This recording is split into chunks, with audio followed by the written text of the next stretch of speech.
الحمد للہ رب العالمین، الصلاۃ والسلام علی سید الانبیاء والمرسلین،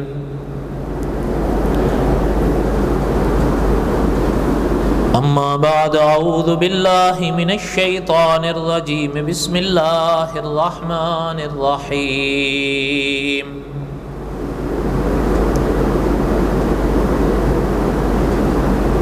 نحن نقص عليك احسن القصص بما اوحينا اليك هذا القرآن وان كنت من قبله لمن الغافلين۔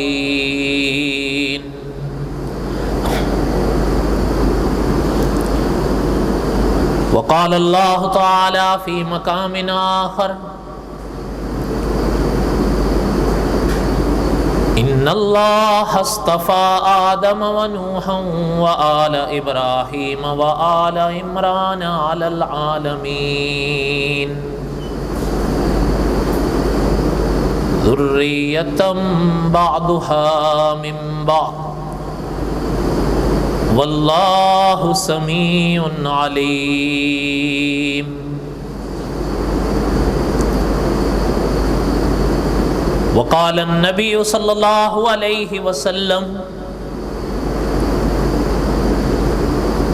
انا آخر الانبیاء وانتم آخر الامم۔ صدق اللہ العظیم وصدق رسولہ النبی الکریم ونحن علی ذلک لمن الشاہدین والشاکرین والحمد للہ رب العالمین۔ اللہم صلی علی محمد وعلی آل محمد کما صلیت علی ابراہیم وعلی آل ابراہیم انکا حمید مجید۔ اللہم بارک علی محمد وعلی آل محمد کما بارکت علی ابراہیم وعلی آل ابراہیم انکا حمید مجید۔ اللہ اکبر، اللہ اکبر، لا الہ الا اللہ، واللہ اکبر، اللہ اکبر وللہ الحمد۔ اللہ اکبر، اللہ اکبر، لا الہ الا اللہ، واللہ اکبر، اللہ اکبر وللہ الحمد۔ اللہ اکبر، اللہ اکبر، لا الہ الا اللہ، واللہ اکبر، اللہ اکبر وللہ الحمد۔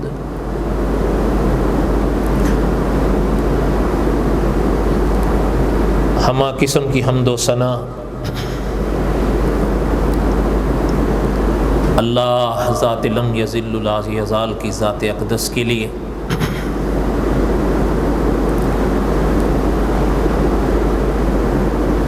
صدق دل سے لاتعداد مرتبہ درود و سلام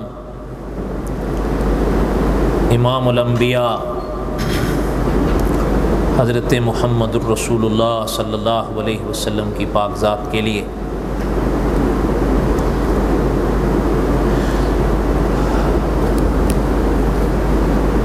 ایک عرصے سے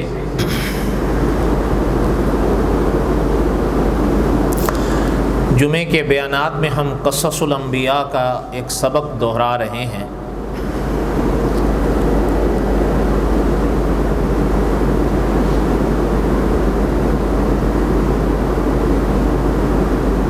گزشتہ جمعہ ہم نے حضرت یوسف علیہ السلام کے واقعات کا بالکل ابتدائیہ پڑھا تھا۔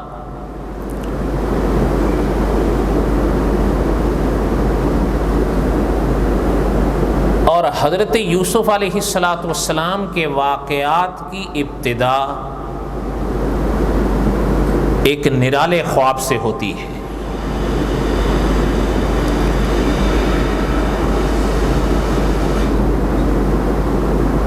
اس موقع پر خوابوں کے متعلق علماء نے کئی باتیں لکھی ہیں، ان کا تھوڑا سا ایک خلاصہ ہم نے گزشتہ جمعہ پڑھا ضرورت کے تحت، لیکن بہرحال میرا ارادہ یہی ہے کہ ہم اسے قصص الانبیاء کے سلسلے میں شاید چلائیں گے تو نہیں، ایک ضرورت کے تحت میں نے اس کو دہرا دیا۔ میرے خیال میں جہاں تک میرا اپنا سوچنا ہے یا سمجھنا ہے وہ یہ ہے کہ میرے خیال میں نیٹ پر اس موضوعات پر بڑے اچھے اچھے علماء کے بیانات موجود ہیں، اب خواہ مخواہ اپنے اس میں ڈالنے کی کیا ضرورت ہے، یہاں ضرورت تھی اس لیے میں نے اس کو دہرا دیا۔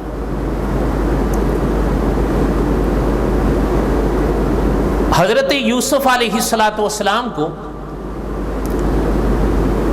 بچپن میں ایک خواب آیا، جو بات گزشتہ جمعہ جہاں ہماری رک گئی تھی وہیں سے سن۔ حضرت یوسف علیہ السلام کے جو والد تھے حضرت یعقوب علیہ السلام،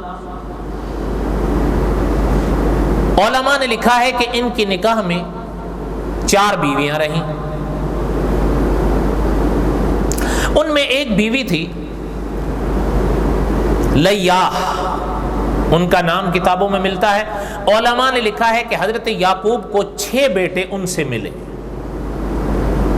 اور کل حضرت یعقوب کے بیٹوں کی تعداد علماء نے 12 لکھی ہے، 6 تنہا ان سے تھے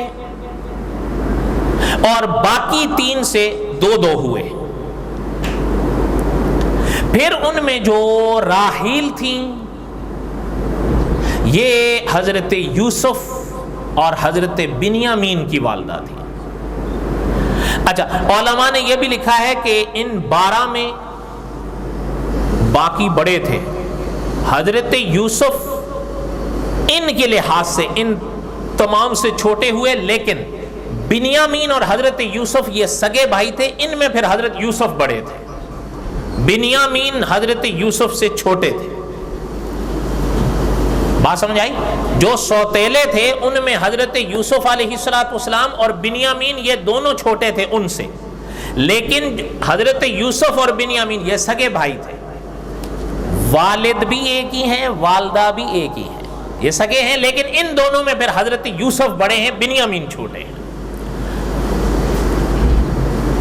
اور یہ تھوڑا سا ہم نے شاید گزشتہ سے پوستہ جمعہ پڑھا بھی کہ جو تھیں حضرت یوسف کی والدہ،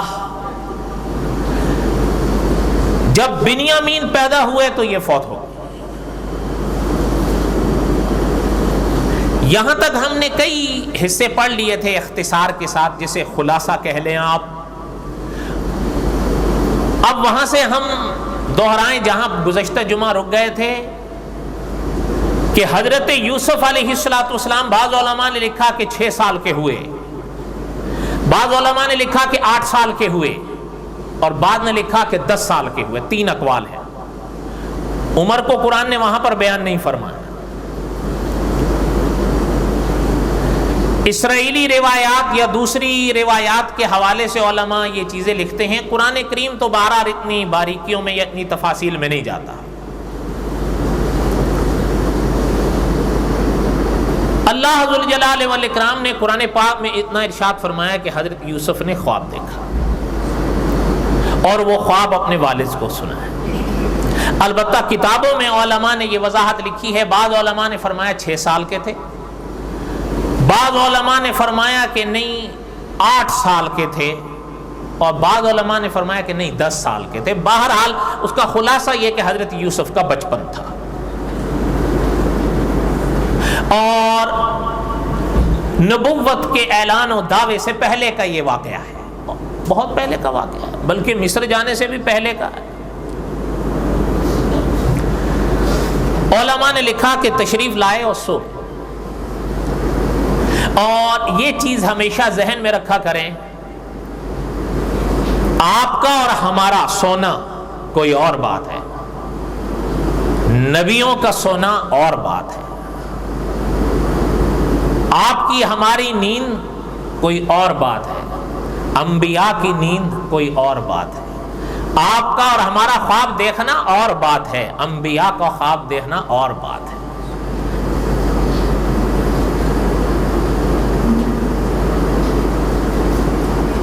انبیاء کا جو خواب ہوتا ہے علماء نے لکھا ہے وہ وحی ہوتی ہے، اس کی سچائی میں کوئی شبہ نہیں ہوتا۔ تعبیر دیر سے ظاہر ہو وہ ایک الگ بات، وہ ظاہر ہوتی ہے، لیکن ان کی سچائی میں کوئی شبہ نہیں ہے، اس لیے کہ انبیاء علیہم الصلاۃ والسلام کی اللہ ایسے حفاظت فرماتے ہیں۔ ایک عقیدہ ہم انشاءاللہ سورہ یوسف کی آگے ایک آیت آئے گی تب ہم پڑھیں گے، لیکن وہ آپ تازہ کر لیں۔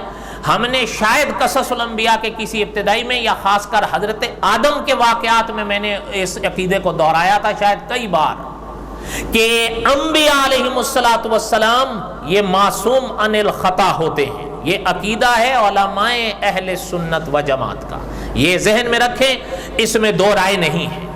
اور کوئی گناہ ہو، اللہ معاف فرمائے، بڑا تو بڑا رہا چھوٹا بھی ہو، علماء اہل سنت کا یہ عقیدہ ہے کہ انبیاء ہر قسم کے گناہ سے پاک ہیں۔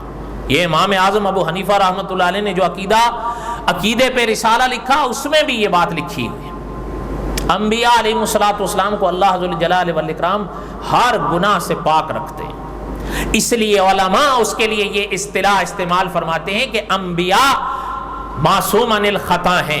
اور معصوم عن الخطا کیا کیا معنی؟ اس کا معنی کیا ہے؟ بس ایک بات ذہن میں رکھ لیں، علماء یوں فرماتے ہیں معصوم عن الخطا کا معنی یہ ہے کہ خدا کے نبی گناہوں کے پاس جائیں، یہ بڑی دور کی بات ہے۔ اللہ ذو الجلال والاکرام گناہوں کو اپنے نبیوں کے پاس نہیں جانے دیتا، یہ عقیدہ ہے، اس کو کہتے ہیں معصوم عن الخطا ہونا۔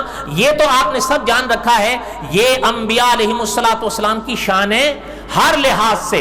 اور اگلی بات بھی آپ سنیں اور یہ بھی ذہن میں رکھیں، انبیاء نبوت کا دعویٰ کریں فقط تب سے نہیں، نبی کے پہلے دن سے زندگی کے آخری دن تک نبی معصوم عن الخطا ہوتے ہیں۔ یہ نہیں کہ نبوت کا دعویٰ کریں تو پھر معصوم عن الخطا، نہیں، پہلے سے، اس لیے کہ دنیا جانے نہ جانے یقین کے پہلو سے اللہ جانتے ہیں کہ یہ میرے نبی، اللہ تعالیٰ گناہوں کو ان کے پاس جانے نہیں دیتے۔ بلکہ حضرت قاسمی صاحب فرمایا کرتے تھے کہ خدا کو کسی نے نہیں دیکھا ہے، خدا کے پاک نور کو اگر کسی نے دیکھا ہے تو انبیاء کی پیشانیوں میں دیکھا ہے۔ یہ کیسے ہو سکتا ہے کہ وہ اجلے چہرے داغدار ہوں؟ ان انبیاء کی سیرت کو دیکھ کے دنیا سنورتی ہے، اگر انہی میں داغ ہوں گے تو آپ اور ہم کیسے سدھریں گے؟ تو سوال ہی نہیں پیدا ہوتا۔ البتہ اگلی بات سنیں، یہ بھی عقیدے کی ہے کہ انبیاء علیہ الصلوۃ والسلام پاک وجود پاک روح کے لحاظ سے تو معصوم عن الخطا ہی ہیں، اس میں تو کوئی بحث نہیں۔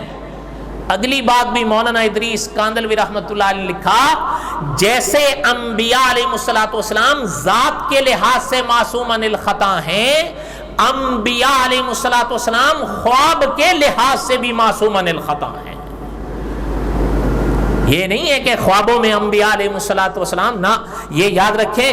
استاد العلماء علامہ خالد محمود صاحب لکھتے ہیں کہ ابلیس کے ہاتھ اللہ تعالیٰ خوابوں میں بھی انبیاء تک نہیں پہنچنے دیتے۔ کوئی بات آپ کو بھی سمجھ آ رہی ہے میرے دوستو؟ اس لیے انبیاء کا خواب بھی معصوم عن الخطا ہوتا ہے، یہ یاد رکھیں۔ اب حضرت یوسف علیہ الصلوۃ والسلام نے جو خواب دیکھا وہ یہ دیکھا کہ حضرت یوسف علیہ الصلوۃ والسلام سوئے اور خواب، اذ قال یوسف لأبیہ یا ابت انی رأیت احد عشر کوکبا، خواب دیکھا۔ اور مولانا عبد الرحمن صاحب مظاہری لکھتے ہیں حضرت یوسف کا وہ خواب ایسا تھا دھرتی پر نہ اس سے پہلے کوئی دیکھا اور نہ شاید اب کوئی دیکھے گا، وہ ایک نرالا خواب تھا۔ اذ قال یوسف لأبیہ یا ابت انی رأیت احد عشر کوکبا والشمس والقمر رأیتہم لی ساجدین۔ خواب دیکھا، اٹھ گئے، اپنے ابا کے پاس آئے، حضرت یعقوب کے پاس۔ اور یہ ہم نے گزشتہ جمعہ یا اس سے پیوستہ میں بھی پڑھا تھا کہ علماء نے لکھا ہے حضرت یعقوب کو اپنے بیٹوں میں حضرت یوسف سے بہت محبت تھی، اس لیے کہ حضرت یعقوب کی نگاہوں میں خود نبوت کا نور تھا، اسی نور نبوت کی روشنیوں میں دیکھ رہے تھے کہ یہ میرا بیٹا خدا کا نبی ہے، یہ عام نہیں ہے. اس لیے مولانا عبد الرحمان صاحب نے فرمایا کہ اگر حضرت یوسف کے باقی بھائی کسی مجلس میں بیٹھ بھی جائیں، ڈیل ڈولے کیا شان ہوتی تھی ان کی بھی، آخر بنی اسرائیل میں سے تھے، لیکن حضرت یوسف اگر ظاہر ہوتے تھے تو ساری دنیا میں ممتاز دکھتے تھے. وہ تو یوسف تھے نا. اب حضرت یوسف علیہ السلام پاس آئے اور فرمایا کہ ابا اذ قال یوسف لابیہ یا ابتی، اپنے ابا سے فرمایا ابا جان. حضرت یعقوب نے فرمایا بیٹا کیا بات؟ فرمایا کہ ابا میں نے ایک خواب دیکھا ہے. انی رأیت 11 کوکبا، کہ 11 ستارے ہیں. تھوڑی سی توجہ چاہوں گا آپ سے. حضرت یوسف کے بھائی کتنے تھے؟ انی رأیت 11 کوکبا، کہ 11 ستارے ہیں. والشمس والقمر، سورج بھی ہے چاند بھی ہے. رأیتہم لی ساجدین، 11 ستارے بھی، سورج بھی، چاند بھی، یہ تینوں مجھے سجدہ کر رہے ہیں. حضرت یعقوب علیہ السلام نے حضرت یوسف کا خواب سنا اور دیکھنے لگے. حضرت یوسف سمجھ گئے تھے کہ یہ میرے بیٹے کا ایک خاص خواب ہے. اچھا ایک بڑی بات ہے، مولانا عبد الرحمان صاحب نے لکھا ہے حضرت یعقوب نے تعبیر نہیں بتائی حضرت یوسف کو. اس موقع پہ آپ پڑھ لیں، حضرت یعقوب نے نہیں فرمایا کہ اس خواب کی تعبیر کیا ہے. اس موقع پہ نہیں فرمایا، خواب سنا لیکن اس موقع پہ تعبیر نہیں بتائی، صرف تدبیر بتائی، نصیحت فرمائی. کیا؟ قال یا بنی، اے میرے بیٹے، لا تقصص رؤیاک علی اخوتک، اپنے بھائیوں کے آگے اس خواب کو بیان نہیں کرنا. فَيَكِيدُوا لَكَ كَيْدًا، ہو سکتا ہے کچھ نہ کچھ تیرے ساتھ کر جائیں گے. ان الشیطان للانسان عدو مبین، شیطان انسان کا کھلا دشمن ہے. کوئی بات آپ کو بھی سمجھ میں آ رہی ہے میرے دوست؟ اللہ اکبر اللہ اکبر، لا الہ الا اللہ واللہ اکبر، اللہ اکبر وللہ الحمد.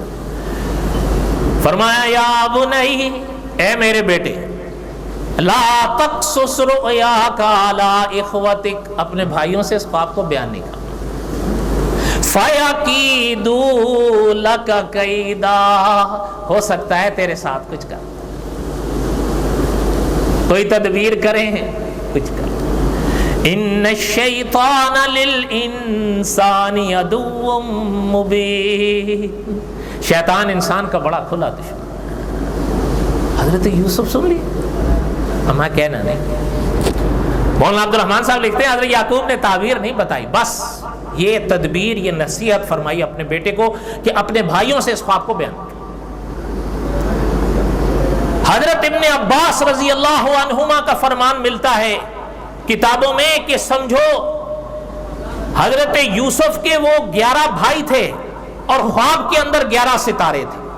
فرمایا سورج سے یہاں مراد حضرت یعقوب ہیں، اور فرمایا چاند سے مراد حضرت یوسف کی والدہ ہیں. اچھا علماء بڑے ایک اس مسئلے پر آئے ہیں. وہ جو خاص آپ کو یاد ہوگا جب ہم نے ابتدائیہ پڑھا تھا تو میں نے عرض کیا تھا کہ حضرت یوسف کی والدہ حضرت بنیامین کے پیدائش کے وقت فوت ہو گئی تھی. حضرت ابن عباس رضی اللہ عنہما کا فرمان کتابوں میں مل رہا ہے کہ یہاں چاند سے مراد والدہ ہیں.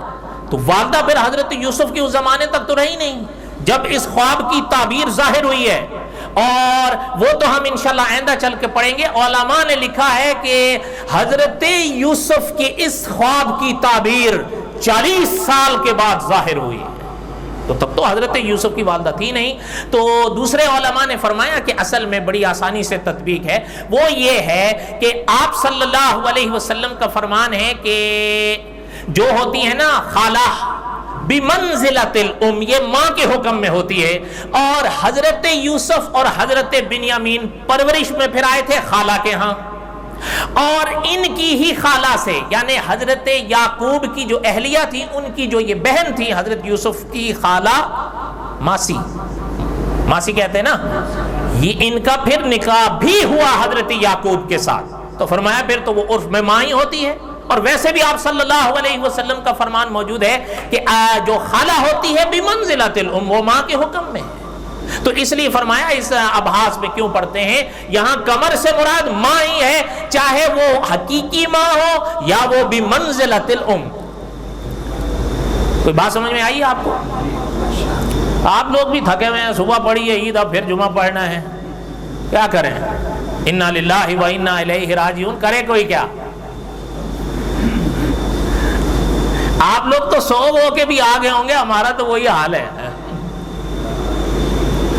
سو جائیں تو میں تو کہا اگر سو جاؤ، چلو یہ تو سو گئے تو چلو کوئی بات نہیں، ظہر پڑھ لیں گے، ہم کہاں جائیں گے. اس لیے آپ سو جاؤ گے تو ہم سو جائیں گے. اللہ اکبر اللہ اکبر لا الہ الا اللہ واللہ اکبر اللہ اکبر وللہ الحمد. حضرت یوسف علیہ السلام نے خواب دیکھا، اور حضرت یعقوب علیہ السلام نے حضرت یوسف کو اس کا ذکر کرنا کا اپنے بھائیوں کے ہاں منع فرمایا، ان سے ذکر نہیں کرنا، میرے بیٹے ان سے مت ذکر کرنا. اچھا، اب علماء نے ایک بات لکھی ہے کہ حضرت یوسف علیہ السلام کو تو والد نے یہ تدبیر، یہ نصیحت فرمائی، لیکن ہوا کیا کہ بھائی بنیامین کو چھوڑ کر جو سوتیلے بھائی تھے ان کا ویسے بھی حضرت یوسف کے ساتھ دل نہیں لگتا تھا. اور یاد رکھیں اس میں صرف ایک بات تھی، ایک بات کی وجہ سے، حالانکہ آپ کتابیں اٹھا کر دیکھیں ایک بات صرف ان کی ملتی ہے، اور وہ صرف یہ تھی کہ ہمارے والد ہم پورے 10 کے 10 ہیں. بنیامین کو منفی کریں تو 10 ہے نا، بنیامین تو ویسے بھی حضرت یوسف کے سگے بھائی تھے. بھئی ہم 10 کے 10 ہیں، جتھا ہیں، ہم جہاں کھڑے ہو جائیں شان نہیں جچتی لوگوں کی آنکھوں میں، لیکن ہم یوسف کے آگے باپ کو نظر ہی نہیں آتے. حالانکہ ایسی بات نہیں تھی. حضرت یعقوب نے کہیں بھی، یہ یاد رکھیے گا، یہ ہو نہیں سکتا کہ پیغمبر ہو اور اعتدال چھوڑ دیں، تو سوال ہی نہیں پیدا ہوتا. لیکن بس ان سے نہیں برداشت ہو رہا تھا کہ ہم سے اتنی محبت نہیں ہے جتنی یوسف سے ہے، اور یہ چیز ان کے دل کے اندر ایک تیر کی طرح لگتی تھی. حضرت یوسف کے جو بھائی تھے ان کا دل صرف اس وجہ سے کڑ رہا تھا کہ یہ کیا ہے. یہ دن چل رہے تھے کہ چلتے چلتے ان کو حضرت یوسف کے خواب کی خبر ہو گئی. ان کو یہ خواب کی خبر ہو گئی کہ حضرت یوسف نے یہ خواب دیکھ لیا ہے کہ 11 ستارے سے وہ ان کو آگ لگ گئی. 11 ان کا یہ تو ہم ہیں 10، چلو بنیامین تو ان کے سگے بھائی ہیں، باقی 10 تو ہم ہیں. دیکھیں بات یہ ہے، آخر وہ خانوادہ نبوت میں سے تھے، اتنی سمجھ تو تھی ان کو. انہوں نے کہا یہ کون سی بات ہے، وہ تو پہلے والد کی آنکھوں میں نہیں جچ رہے، اس انداز میں ہمارا کیا ہوگا. پھر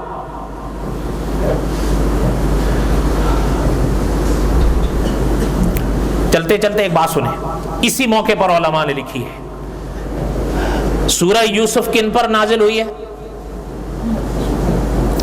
آپ صلی اللہ علیہ وسلم کے پاک دل پر، ایسا ہی ہے نا؟ سورہ یوسف حضور پر نازل ہوئی ہے. بلکہ ہمارے ایک عالم ہوا کرتے تھے، وہ فرمایا کرتے تھے کہ بات سمجھا کرو کہ کلام خدا کا ہو، واقعہ یوسف کا ہو، زبان محمد الرسول اللہ کی ہو تو پڑھنے میں مزے کیوں نہ آئیں. لیکن یہ انہی کا نصیبہ تھا جو سن کر اس دنیا سے چلے گئے، جن کو صحابہ کہتے ہیں. صحابہ کے بعد یہ نصیبہ کس کا نہیں ہے؟ حضرت یوسف کی صورت اللہ نے حضور کے دل پر اتاری ہے. علماء نے اسی موقع پر یہاں پر یہ جو حضرت یوسف اور بھائیوں میں یہ مسئلہ کھڑا ہوا ہے، حالانکہ میں آپ سے کہتا ہوں اس میں حضرت یوسف کا کوئی قصور تھا؟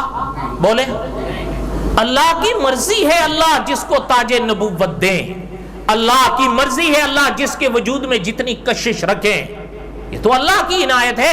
اصل میں علماء فرماتے ہیں جو حاسد ہوتا ہے نا، اس کمبخت سے اللہ کی تقسیم بھی برداشت نہیں ہوتی، کہ وہ کوڑ رہا ہوتا ہے کہ یار اس کو کیوں ملا، حالانکہ وہ چیز اس کو دینے والی خدا کی پاک ذات ہے، تو تم خدا کی تقسیم پر بھی راضی نہیں ہو تو کیا حاصل ہوگا حاسد کو؟ اب علماء نے لکھا ہے کہ بات سمجھیے کہ جو آپ صلی اللہ علیہ وسلم پر سورہ یوسف نازل ہوئی اور یہ واقعات حضور نے پڑھے، فرمایا علماء نے کہ ذرا مشابہت دیکھیں حضرت یوسف اور حضور کے واقعات میں، کہ حضور صلی اللہ علیہ وسلم سے ہزاروں سال پہلے کا یہ واقعہ ہے۔ حضرت یوسف کے ساتھ حسد کنہوں نے کیا؟ اپنوں نے، اور بغیر کسی قصور کے کیا، اور آقا صلی اللہ علیہ وسلم کے ساتھ بھی حسد کنہوں نے کیا؟ اپنوں نے، اور بغیر قصور۔ حضور کا قصور کیا تھا؟ آپ بتائیں، حضور کا کیا قصور تھا؟ وہ کہتے تھے لوگوں پڑھو لا الہ، یہی تو تھا، اور کیا تھا؟ یہی تو وہ عقیدے کا مسئلہ تھا جس پر وہ سارے بگڑے تھے آپ صلی اللہ علیہ وسلم کے سامنے۔ ان میں سے کچھ خوش نصیب ہوئے جن کو اللہ نے بعد میں ایمان نصیب فرمایا، کچھ اس دنیا سے فیل ہو کے چلے گئے۔ لیکن مماثلے دیکھیں، مشابہت دیکھیں آپ کہ کیسے جوڑ رہا ہے، کہ وہاں پر اپنے حضرت یوسف کے بگڑے، اور آپ صلی اللہ علیہ وسلم سے بھی جو روٹھے وہ اپنے روٹھے۔ علماء نے لکھا ہے سورہ یوسف جو حضور کے دل پر اتری ہے، ان حکمتوں اور سببوں میں ایک سبب یہ ہے کہ حضور کے دل کے لیے تسلی تھی یہ کہ میرے نبی یوسف سے جو بگڑے تھے اپنے بگڑے تھے، اس میں یوسف کا کوئی قصور نہیں تھا۔ آپ سے جو بگڑ رہے ہیں آپ کے اپنے روٹھ رہے ہیں، لیکن اس میں آپ کا بھی کوئی قصور نہیں۔ صحیح بات ہے، غلط بات ہے؟ اچھا، اب یہاں دیکھیں علماء نے ایک مثال لکھی ہے، ذرا مشابہت کو سمجھے۔ حضرت یوسف علیہ السلام کو بھائیوں نے کنویں میں پھینکنے کا مسئلہ بنایا، وہ انشاءاللہ اللہ تعالی نے زندگی دی تو شاید ہم آئندہ جمعہ پڑھیں گے۔ اچھا، وہ تو خیر آپ نے بھی پڑھ رکھا ہے، سن رکھا ہے۔ میں آپ سے پوچھتا ہوں، وہ جنہوں نے حضرت یوسف کو کنویں میں پھینکنے کے لیے، پہلے تو انہوں نے مشورہ کیا نا کہ آیا قتل کریں یا کنویں میں پھینکیں، جو بھی انہوں نے کیا وہ اپنے تھے یا پرائے تھے؟ بولو۔ اب سنیں، آپ صلی اللہ علیہ وسلم کے حضرت یوسف کے واقعات کے ساتھ جو مشابہت ہے ان میں ایک مثال سنیں کہ قریش میں سے ایک شخص، بعض علماء نے اس کا نام بھی لکھا ہے، بعض علماء فرماتے ہیں یہ نہیں تھا، کوئی اور تھا، چلے جو بھی ہے، تھا قریش میں سے، اس نے ایک شخص کو بلایا مکے میں۔ تب آپ صلی اللہ علیہ وسلم مدینہ میں تھے، توجہ میری طرف رہے، حضور صلی اللہ علیہ وسلم مدینہ میں تھے۔ اس قریش والے نے اس شخص کو بلایا، اس کو کہا دیکھو میری بات سنو، مجھے تم سے ایک قتل کروانا ہے۔ وہ کہنے لگا جی کہ کن کا کروانا ہے؟ اس نے کہا محمد صلی اللہ علیہ وسلم۔ وہ تو حضور کو نبی مانتا نہیں تھا، تو اس نے محمد ہی کہنا ہے صلی اللہ علیہ وسلم۔ اب وہ دیکھنے لگا سامنے والا، اس نے کہا بات کیا؟ انہوں نے کہا بات ایسی ہے کہ پیسے میں تجھے دوں گا۔ سامنے والے نے کہا اچھا ایک بات ہے، ایک شرط طے کر لیتے ہیں، ایک تو ظاہر بات ہے نام بڑا ہے، میں رقم ٹھیک ٹھاک لوں گا اور 2 حصوں میں تقسیم کروں گا، آدھی تو ابھی دے گا، بقایا آدھی میں جب کام کر کے آؤں گا تو دے دینا۔ اس نے کہا ٹھیک ہے۔ اور پتہ ہے ان دونوں کا یہ جو مسئلہ معاملہ طے پایا ہے حتیم کے اندر۔ کہاں؟ حتیم کے اندر طے پایا ہے۔ میں آپ سے پوچھتا ہوں حتیم کہاں ہے؟ حتیم کے اندر بیٹھنا گویا کعبے کے اندر بیٹھنا ہے۔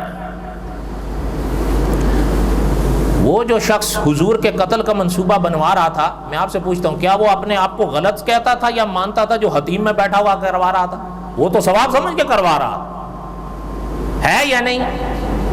اور ادھر حضرت یوسف کے بھائی اکٹھے ہوتے ہیں، اور وہ اچھا یہاں یہ ہوا، اس نے کہا بس اب تمہارا کام ختم ہے، آدھی رقم تم نے مجھے دے دی، بقایا آدھا میں کام کے بعد آ کے لے جاؤں. وہاں سے وہ نکلا سیدھا مدینہ آ گیا.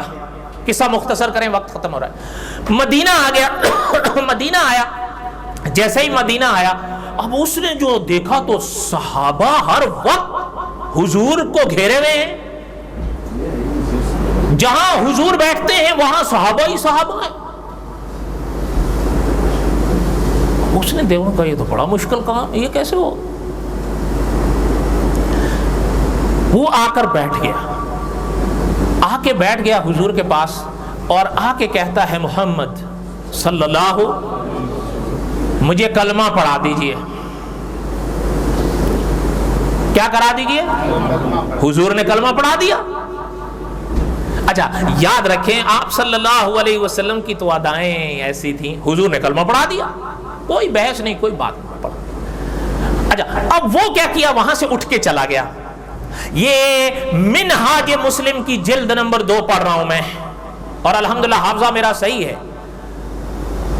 وہ کہتا ہے جب میں گھر گیا میں نے کہا یہ تو بڑا مشکل ہے کام. اس نے کیا کیا، کہتا ہے وہ خود اس کا بیان کتابوں میں ملتا ہے کہ میں نے ایک خنجر لیا، اس کو رات کو نا میں نے زہر میں ڈبو دیا. اس کا کیا مقصد تھا؟ مقصد یہ تھا کہ اب یہ خنجر 2 آتشہ ہو جائے. کیوں؟ اتنے جھرمٹ میں جب حضور پر حملہ کروں گا ممکن ہے میں وار صحیح نہ چلا سکوں، چلے اگر تھوڑا سا بھی کہیں سے کٹ گیا تو زہر تو اندر چلا جائے گا، میرا کام پورا ہو جائے. بات سمجھ آ رہی ہے آپ کو؟ یہ کون ہے بھائی میرے؟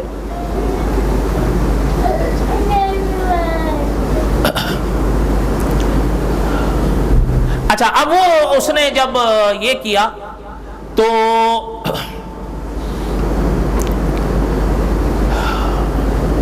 اس نے رکھ لیا خنجر.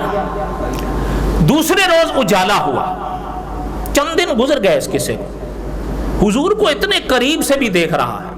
اچھا اب وہ جو خنجر لیا اس نے دوسرے روز میں، چلیں آج کیا پتہ موقع ملے، آگے نکل گیا.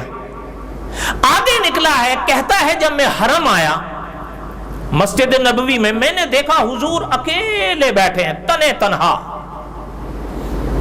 کوئی بھی نہیں وہاں پر. کہتا ہے میں نے دیکھا صحابہ میں سے کوئی نہیں. وہ صاحب کہتے ہیں کہ میں نے کہا کہ بھائی یہ تو موقع ہے، یہ تو موقع ہے کہ اگر آج یہ موقع میرے ہاتھ سے چلا گیا تو پھر تو چلا گیا، پھر تو سوال ہی نہیں پیدا ہوتا کہ میں یہ کر سکوں. اس نے کہا میں جلدی سے خنجر کو میں نے سنبھالا اور حضور کی طرف بڑھا. اچھا اب چادر بھی ہے تاکہ ظاہر بھی نہ ہو جائے. بڑھتے بڑھتے وہ کہتا ہے اب جیسے ہی حضور صلی اللہ علیہ وسلم تک 15 یا 20 دو لفظ ملتے ہیں ان کے، 15 اور 20 15 یا 20 قدم کا فاصلہ رہ گیا، حضور نے پلٹ کے میری طرف یوں دیکھا. کہتا میں تو وہیں شرابور ہو گیا، آنکھ حضور کی تھی. کہتا حضور نے جو دیکھا ایسا لگ رہا تھا جیسے چاند سامنے کھل گیا.